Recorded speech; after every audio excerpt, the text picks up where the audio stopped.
DRG Kids। कहानी शेर पे सवा शेर। एक बार एक चोर ने साधु बनकर गांव वालों को लूटा। बाद में उस चोर का पाला उससे भी बड़े चोर से पड़ा, जो उसका लूटा हुआ सारा रुपया लेकर भाग गया। हरिपुर नाम का एक गांव था। एक बार उस गांव में सूखा पड़ गया।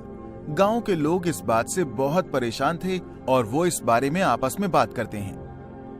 इस तरह से चलता रहा तो हम लोग भूखे मर जाएंगे। ठीक कह रहे हो तुम, बिना बारिश के तो खेती भी नहीं कर सकेंगे हम लोग। हाँ भाई, सारे खेत सूखे पड़े हैं, ना ही अनाज है हमारे पास और ना ही साग सब्जी। वहां से गुजर रहा एक चोर इन गांव वालों की बातें सुन लेता है। उसने सोचा कि क्यों ना इन गांव वालों को ठगा जाए। ये सोचकर वो नकली साधु का भेष बनाकर उनके पास आता है और कहता है, क्या हुआ? लग रहा है कि तुम लोग किसी परेशानी में हो। क्या परेशानी है, मुझे बताओ। अरे बाबा, इस संकट की घड़ी में आप हमारे गांव में पधारे हैं। हम लोग अभी बहुत बड़ी मुसीबत में हैं।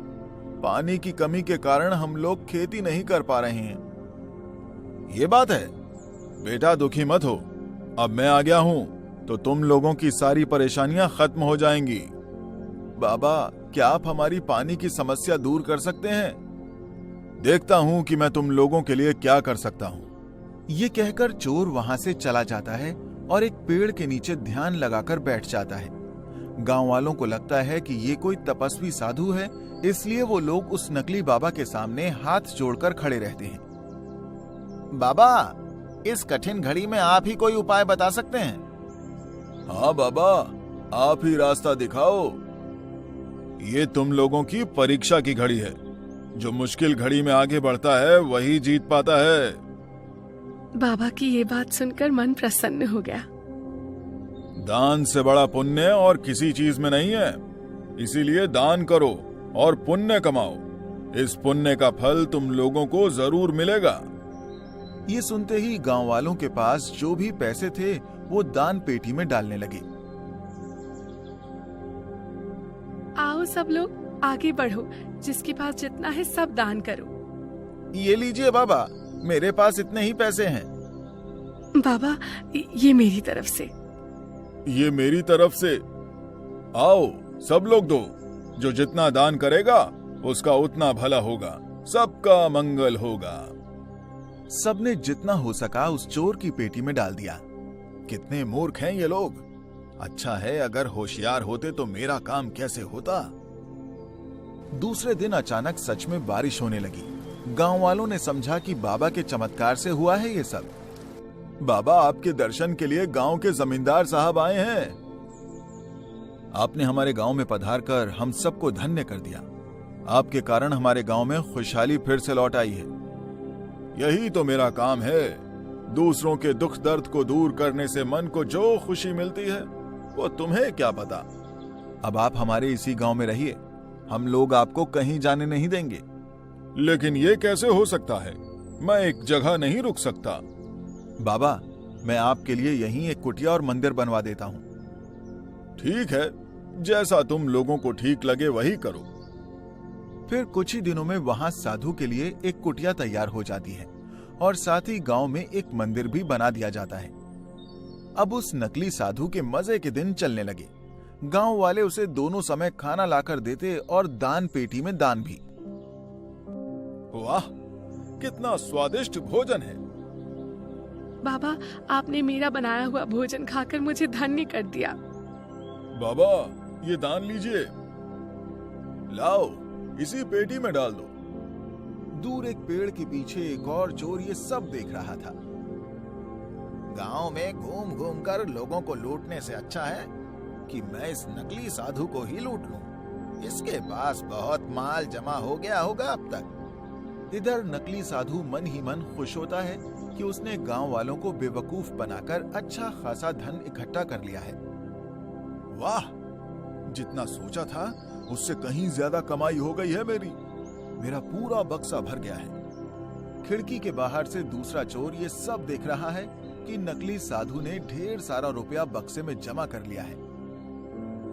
बाप रे, इस नकली साधु ने कितना धन इकट्ठा कर लिया है, इसके पैसे कैसे चुराऊं? वो चोर दूसरे दिन भी पूरा दिन साधु के ऊपर नजर रखे हुए था। इधर नकली साधु दान पेटी लेकर बैठा हुआ था और लोग दान देने में लगे हुए थे। लाओ, जल्दी जल्दी दान पेटी में दान दक्षिणा डालो, सबका मंगल हो, भक्ति में ही शक्ति है। एक के बाद एक गांव वाले दान पेटी में पैसे डालते हैं। जब सब गांव वाले चले जाते हैं, चोरी करके जितना नहीं कमा पाया, साधु बन के उससे कहीं ज्यादा कमा लिया। कुछ दिन और यहाँ रुकता हूँ, फिर और धन जमा करके निकल लूंगा यहाँ से। मन ही मन में, बेटा, मेरे इलाके में चोरी करने आया है, तुझे तो मैं ऐसा सबक सिखाऊंगा कि तू कभी भूलेगा नहीं।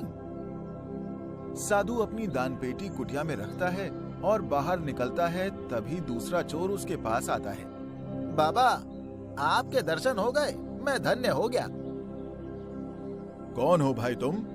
कब से देख रहा हूँ यहीं खड़े हो। बाबा, मुझे अपना सेवक समझो। अगर मैं आपकी सेवा करूंगा तो मुझे पुण्य मिलेगा।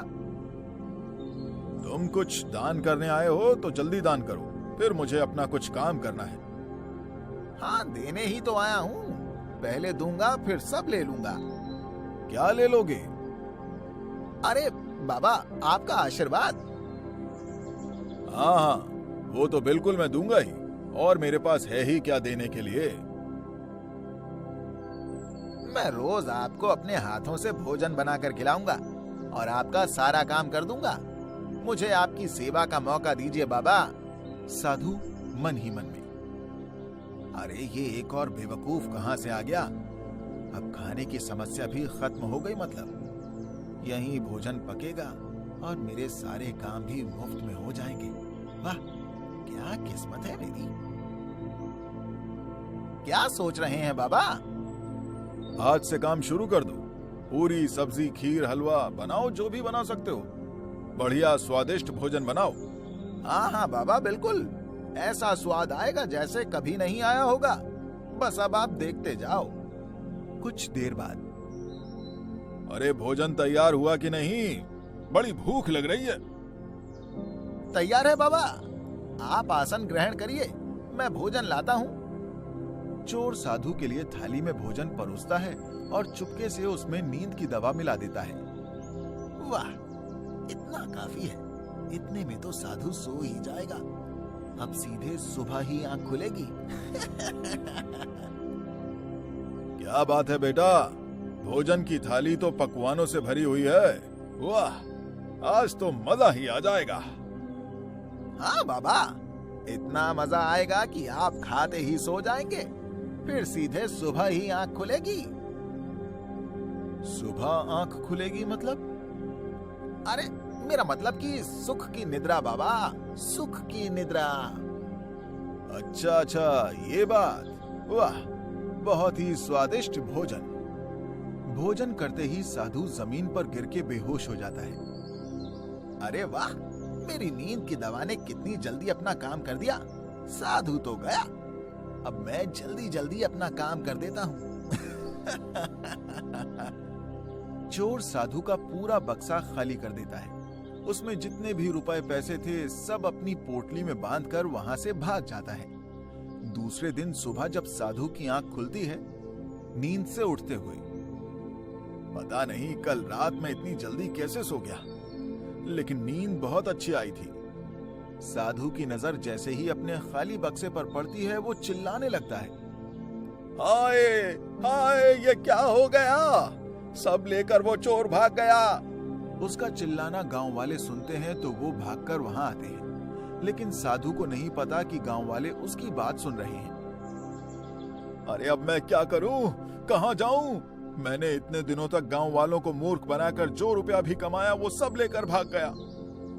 ये सब क्या बोल रहे हैं? ये बाबा क्या बोल रहे हैं?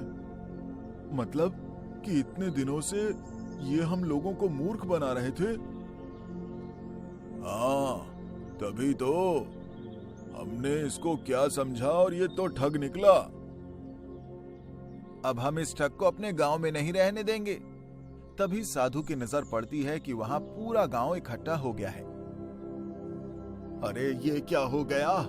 मेरी आवाज सुनकर सब यहाँ आ गए। बाबा, आपकी आवाज सुनकर सिर्फ आए नहीं, बल्कि आपकी जालसाजी का भी भांडा फूट गया है। और हम सब मिलकर तुमको पीट पीट कर गांव से भगा देंगे। मतलब आज ये लोग मेरा पीट पीट कर बुरा हाल कर देंगे। इतना सोचते ही साधु वहां से भागा और गांव वाले उसके पीछे पीछे। पकड़ो पकड़ो, मारो मारो, पकड़ो पकड़ो, मारो मारो।